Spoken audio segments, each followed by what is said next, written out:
कि ये ज्ञान जो परमात्मा स्वयं आकर देते हैं वो ज्ञान किसी के पास नहीं होता।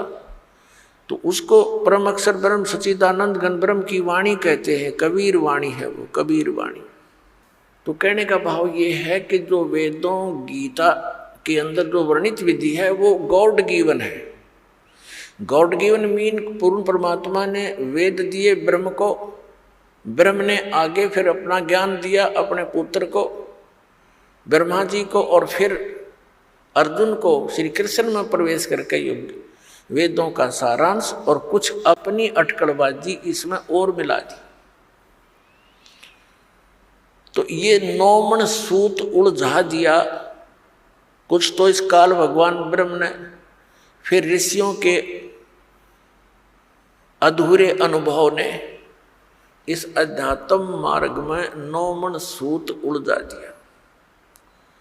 उस 9 मन सूत को सुलझाने के लिए वो परमात्मा स्वयं ही आते हैं और उसको सुलझाकर रख देते हैं।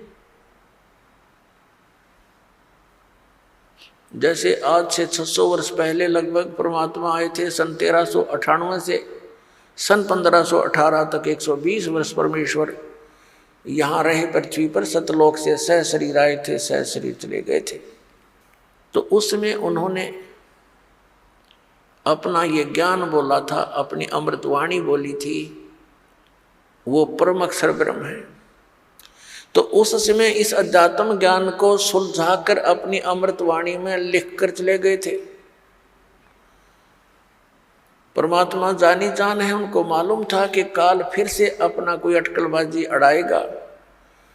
तो परमात्मा के जाने के बाद उसी परमात्मा परमेश्वर कबीर देव जी के, कबीर साहिब जी के पंथ में, उन्हीं का गुणगान करने वालों में काल के दूत घुस गए।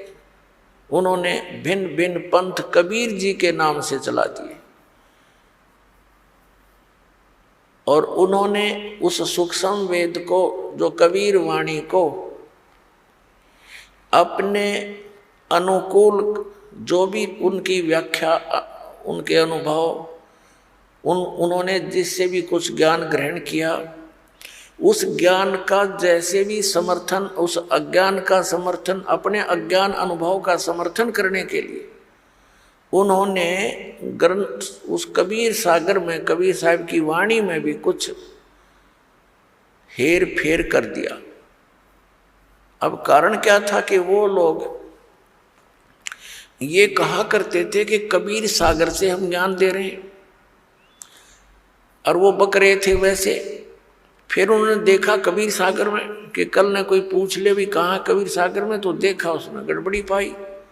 उनकी व्याख्या के विपरीत कबीर सागर परमात्मा की वाणी बोल रही थी, कबीर साहिब की वाणी।